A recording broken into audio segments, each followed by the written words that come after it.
Nagpahiwatig na si soccer superstar Cristiano Ronaldo ng posibilidad ng pagre-retiro sa loob ng 1 hanggang 2 taon matapos aminin sa isang global summit sa Saudi Arabia na malapit na niyang isantabi ang football at magtuon ng pansin sa kanyang pamilya at bagong yugto ng buhay. Ang ibang detalye alamin sa pag-abante ni Ken Usita. Tinukoy ni Cristiano Ronaldo ang posibleng timeline ng kanyang pagre-retiro matapos kumpirmahin na maaaring isantabi na niya ang football sa loob ng 1 o 2 taon. Sa isang video call sa Saudi-hosted Global Summit on Tourism and Investment, sinabi ng 40 years old na Portuguese star na bagamat patuloy pa rin siya nag-i-enjoy sa laro, alam niyang malapit ang pagtatapos ng kanyang karera. Ayon sa kanya, ramdam na niya ang bilis ng paglipas ng panahon sa kanyang edad.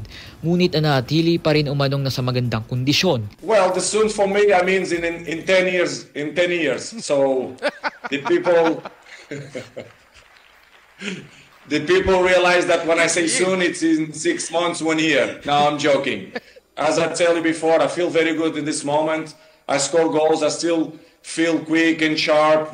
Enjoy my game in the national team and Al Nassr. But of course, let's be honest. When I mean soon, it's probably 1-2 years. I'm still be at the game. Dagdag pa ni Ronaldo, ang 2026 FIFA World Cup sa United States, Canada at Mexico ang magiging huling World Cup appearance niya. Aniya magiging 41 na siya sa panahong iyon at nararamdaman niyang panahon para magpaalam. So you expect this World Cup to be your last, do you?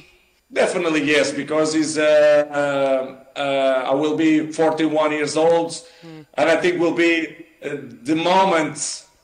And in a big competition, that's I don't know yet, as I told you before, I'm enjoying the moment.